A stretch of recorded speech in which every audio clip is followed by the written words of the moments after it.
এক বছরের বেশি সময় হলো গানের মঞ্চে নেই সাবিনা ইয়াসমিন। দীর্ঘ সময় গায়িকা বিদেশে থেকেছেন চিকিৎসার জন্য, কারণ তার শরীরে ক্যান্সার ফিরে এসেছিল। চিকিৎসা আর রেডিওথেরাপি শেষে সুস্থ হয়ে আবার গানে ফিরেছেন তিনি।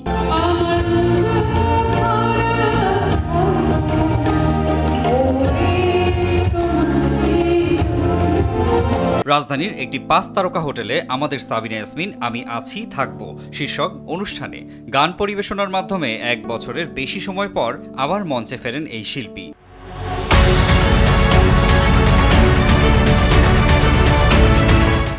আমন্ত্রিত দর্শক শ্রোতারাও মুগ্ধ হয়ে তার গান শুনছিলেন। তবে হঠাৎ গানের মাঝেই অসুস্থ হয়ে পড়লে দ্রুত তাকে গুলশানের একটি বেসরকারি হাসপাতালে নেওয়া হয়।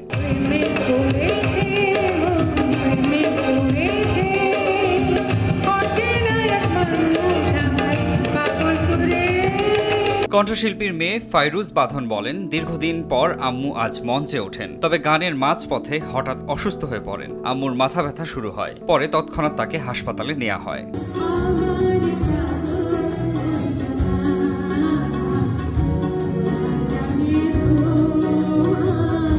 এদিকে চিকিৎসা শেষে ইতিমধ্যে সাবিনা ইয়াসমিনকে বাসায় নেওয়া হয়েছে বলে গণমাধ্যমকে জানিয়েছেন সঙ্গীত শিল্পী জাহাঙ্গীর সাঈদ। তিনি বলেন, সাবিনা আপার ভার্টিগো সমস্যা রয়েছে। হঠাৎ গাইতে গাইতে তিনি ভার্টিগো সমস্যায় পড়েন। এরপর মাইক্রোফোন স্ট্যান্ড ধরতে গিয়ে ভারসাম্য রাখতে পারেননি, পড়ে যান। তারপর দ্রুত হাসপাতালে নেওয়া হয়। চিকিৎসকেরা প্রাথমিক সব চিকিৎসা করেন। রাত 10:30টার সময় আমরা আপাকে নিয়ে বাসার দিকে রওনা করেছি।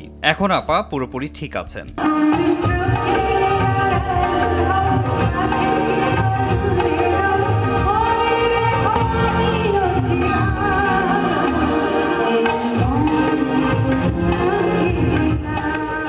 HSBC বাংলাদেশের এই আয়োজনে আজ শনিবারও একই মঞ্চে গাওয়ার কথা ছিল এই বরেণ্য শিল্পীর। আজ অনুষ্ঠানে সাবিনা ইয়াসমিন গাইবেন কিনা জানতে চাইলে জাহাঙ্গীর বলেন, সাবিনা আপা আমাদের বলেছেন তিনি গাইবেন, গাইতে তার কোনো সমস্যা হবে না। কিন্তু মিউজিশিয়ান আর আয়োজকরা জানিয়েছেন আজকের অনুষ্ঠানে গাইবার দরকার নেই আপাতত, আপা বিশ্রাম করুক, এমনটাই সবার চাওয়া।